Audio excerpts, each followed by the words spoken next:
Hai, ketemu lagi dengan Godo Dan gue Rama Sims di Bagus nonton Bareng. Dan sekarang kita mau rekomendasi film dari streaming online. Netflix. Ada yang bagus nih ya. Ya betul. Film Jadi, Korea. Film Korea judulnya The Eighth Night. The Eighth Night ya benar? Malam ke-8. Malam ke-8 atau bukan 8 malam ya? Iya. Malam ke-8. Oh iya, personalnya pakai TH ya, Eighth Night gitu ya. Sebelum kita bahas sinopsisnya seperti apa filmnya, berat gue nih mau cerita. Jadi ini film perdana dari sutradara baru, Kim Tae-hyung. Kim Tae-hyung itu bukan V ya, gue nggak tahu. Komen di bawah. Siapa tahu itu V Yang di kepala sama kipas terus gitu ya. Iya. Pas beta ya. Jadi sutradaranya The Eighth Night ini Kim Tae-hyung dan ini film perdananya. Keren banget film perdananya kayak gini ya, Pak ya.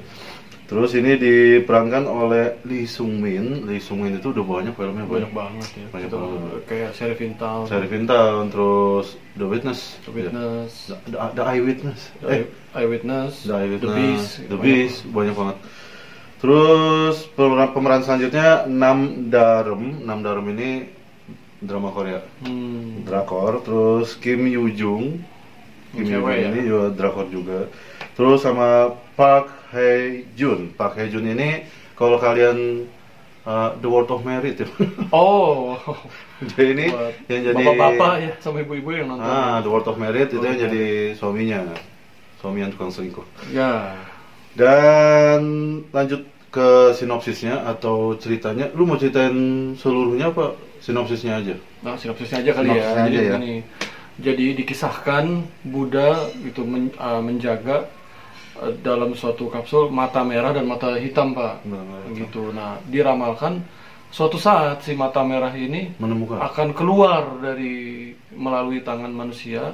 Kan dipisahkan nih sama Buddha gitu ya. Ini kan setan ya, mata setan itu ya. dari sudut pandang agama Buddha ya. Buddha. Jadi mata merah melambangkan kebencian dan hitam kecemasan.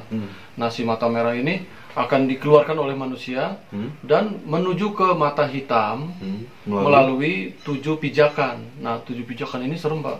7 pijakan ini adalah manusia atau Buddha yang menjaga biksu yang menjaga si mata hitam secara itu. teori gitu kan. Nah, paling nanti di filmnya ternyata pas prakteknya beda-beda, Pak, matanya.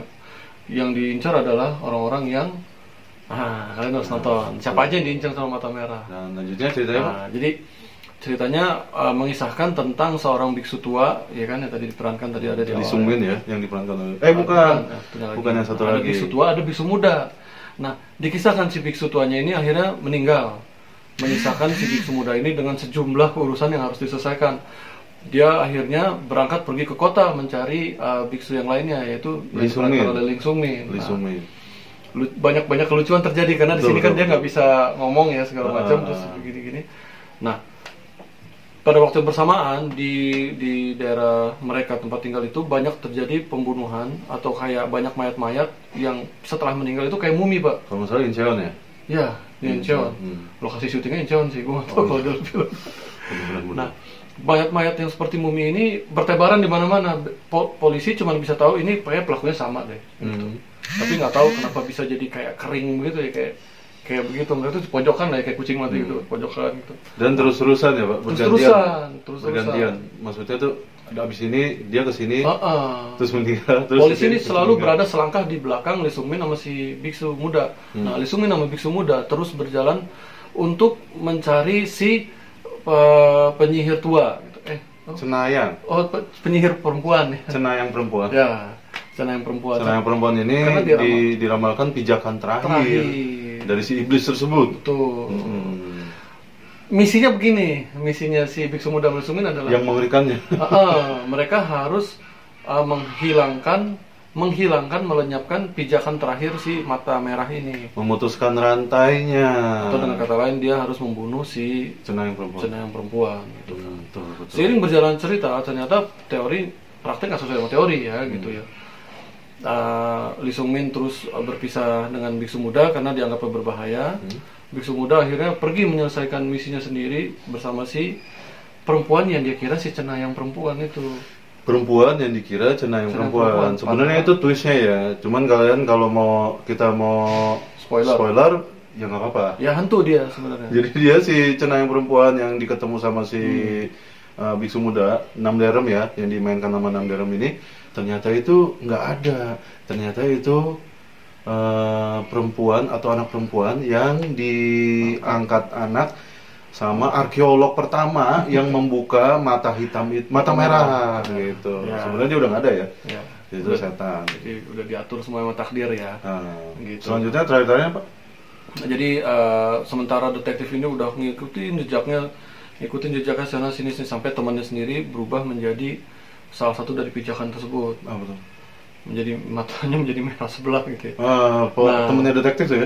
Temen detektif. Akhirnya mereka semua takdir mempertemukan untuk berkumpul di Gunung Buk ya, Gunung di Gwangju gitu. Nah, Lee Sung-min, si biksu muda dan si detektif bertemu di situ untuk konfrontasi terakhir mereka. Apakah Lee Sung-min berhasil membebaskan kutukan? Sementara kita tahu akhirnya bukan si perempuan muda yang harus dibunuh, tapi ya, si biksu mudanya. Di situ reveal ya, gue kaget ternyata si cenayang perempuannya itu nggak ada. Ternyata biksu mudanya itu sendiri ke gunung. Betul. Dan itu yang membuat si mata merahnya itu mengalihkan dari cenayang perempuan ke biksu muda. Iya, betul. Akhirnya dia itu nggak sampai di situ. Jadi terakhir dikira si mata merahnya ini yang dibawa sama temennya detektif gantian atau masuk ke dalam si biksu tua atau Lee Sung-min. Ternyata bukan, ternyata dia masuk ke biksu muda. Betul. Dan di situ si Lee Sung-min dilema harus ngebunuh atau apakah yang akan terjadi, apa yang dilakukan oleh Lee Sung-min untuk menyelesaikan semua permasalahan ini. Ya kita nggak akan spoiler ya, jadi kalian nonton aja di Netflix. Tetap harus nonton. Jadi Netflix. kalau kalian mau cerita sama teman ya kalian nonton dulu filmnya lah, nggak bisa lah nonton YouTube terus langsung mau cerita sama teman. Elemen-elemen yang bagus di sini ya. Sekarang kita bahas tentang apa aja nih yang bikin film ini bagus banget sampai para subscriber kita mesti nonton ya. Ya gini, jadi fakta-fakta menariknya itu adalah yang tadi gue udah bilang, Kim Tae-hyung ini perdana bikin film horor untuk Netflix, bukan untuk bioskop ya, untuk Netflix. Dan sangat-sangat bagus. Bagi gue ini 8, rekomendasi banget dari Bagus Nonton Bareng, ini 8. Terus fakta yang keduanya, Lee Sung-min harus membaca doa-doa dalam bahasa Sanskerta. Soalnya doa-doa dalam agama Buddha ya. Jadi dia harus menghafal bahasa dalam Sanskerta. Ya, mantra-mantra itu ya. Terus fakta yang menarik ini, film ini adalah film pertama tentang satanik atau tentang eksorsisme atau tentang iblis yang bergandengan atau berhubungan dengan agama Buddha. Kalau kalian lihat ya, ada 4 film yang gue udah nonton sama abang gue nih. Itu judulnya yang pertama The Divine Fury. The Divine Fury itu lebih ke arah superhero ya. Ya, punya kekuatan super pendetanya. Kekuatan superhero.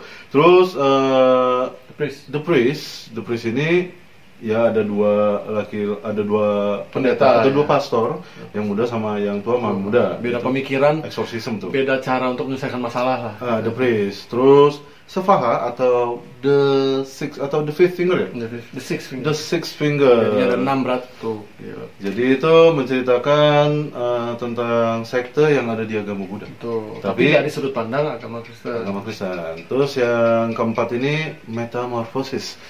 Metamorphosis itu cerita seorang keluarga yang pindah rumah dan rumahnya itu dihantui sama makhluk halus atau makhluk kasat mata, terus di eksorsisme sama atau diusir sama omnya atau adik dari bapaknya yang baru pindah rumah itu. Conjuring gitulah. Jadi 4 film itu adalah 4 film tentang satanik atau tentang film pengusiran setan atau iblis yang berhubungan dengan agama Kristen. Betul. Dan film ini film satanik atau iblis yang berhubungan dengan agama Buddha. Pertama kalinya nih kayaknya yang gue baca faktanya seperti itu ya. Waktu The Wailing gimana Pak? Oh itu The Wailing mah bukan Mangdal.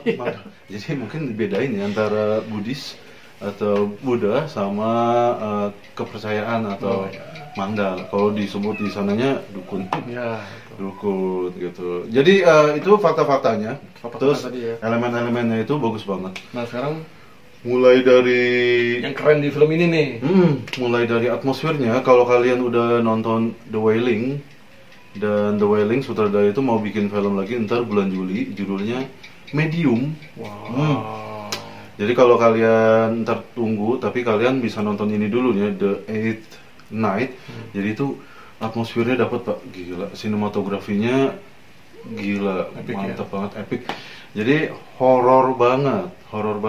Terus kalau kita ngomong soal sinematografi dan atmosfer, dia ini memakai antitesis seperti film. Wah, apa sih judulnya? Aku lupa. Itu yang kakek-kakek diketok palu itu. Ari Daging apa Ari Tulus?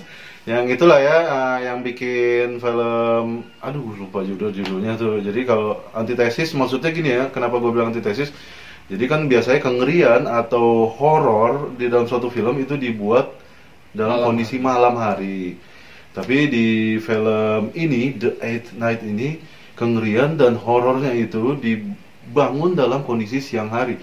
Dan itu dapat banget gitu. Itu ada satu scene di mana anak sekolah lagi ngeliat gini senyum, balik ya Pak ya, ininya kebuka, robek, mata itu dia senyum gitu ya. Itu ngeri banget. Dan itu siang-siang. Ya. Siang-siang. Berulang lagi nanti ke ada scene lagi. Kalian harus nonton deh. Pokoknya itu keren banget, creepy. Jadi kalau kita bilang acting dari aktor-aktornya, wah itu lagi ya. Kalau Lee Sung Min itu kan dia pernah main komedi, dia pernah main serius, dia pernah main di film The Piper kayak. The Piper ya. Kadang dia jadi tua banget gitu di film. Kadang dia muda gitu. Itulah Lee Sung Min. Keren banget. Favorit kita emang. Jadi kalian yang belum nonton The Eighth Night, kalian bisa nonton di Netflix. Sebenarnya udah mulai dari 4 Juli kemarin ya, keluarnya ya, 4 Juli kemarin. Ada scene favorit lo nggak sih di film ini? Yang lu berkesan banget? Scene favorit gua ya itu tadi Pak, antitesis tadi. Gue juga kaget ya. Kok siang-siang anak sekolahnya ini udah nongol nih, kan dia kan yang dicari ya. Gue udah tahu nih pasti ini anak sekolah ini yang salah satu perpindahan atau tapak dari si mata merahnya, si iblisnya. Ternyata gila berubah. Ini kan mata merah-merahnya, terus matanya ngeri gitu. Itu creepy banget. Nggak jump scare tapi creepy. Merinding ngeliatnya tuh. Kalau ketemu di dalam, kalau di gang-gang gitu ya Pak ya. Ketemu di gang gitu ya. Korea itu banyak eli-eli. Gue kira mau ngejar loh. Gue kira dia mau ngejar biksu mudanya Pak. Si Namderem itu kan mau ngejar. Pernah papasan juga dilewatin aja tuh, yang lagi di scene mana ya? Oh dia ngejar. Si Lee Sung Min kan ngejar dia tuh Pak. Itu madep belakang gitu kan.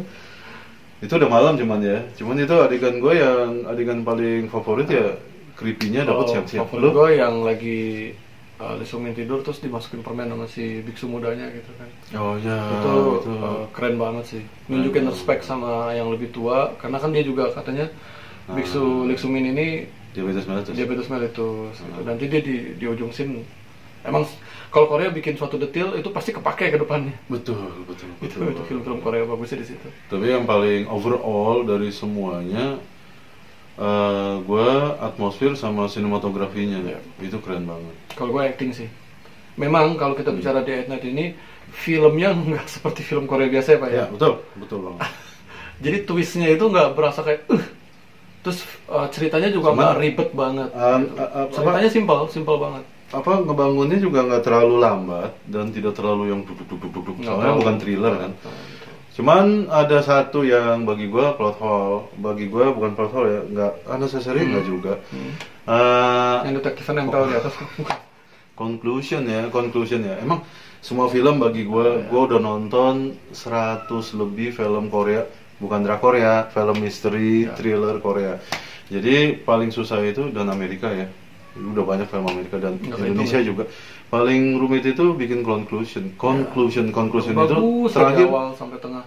Begitu terakhirnya so-so lah atau biasa. Saya emang dia kalau film The Eighth Night ini conclusionnya bagi gue nggak jelek. Iya, dengan bangunan cerita seperti itu, ya konklusi seperti ini yang bisa didapat. Soalnya agak bingung, gue jadi sutradara, gue agak bingung gimana dong. Kan cuma kita bikin silusi mati, unnecessary death juga. Bagi gue yang itu ya, kenapa harus detektifnya disangkutin di hanger gitu. Itu agak necessary juga sih kayak. Ya cuman ya kebayar lah dari awal pameran sampai terakhir tuh. Kalian penggemar itu keren. Road of the Merit kesel nanti nonton. Oh, atau iya. malah senang ya?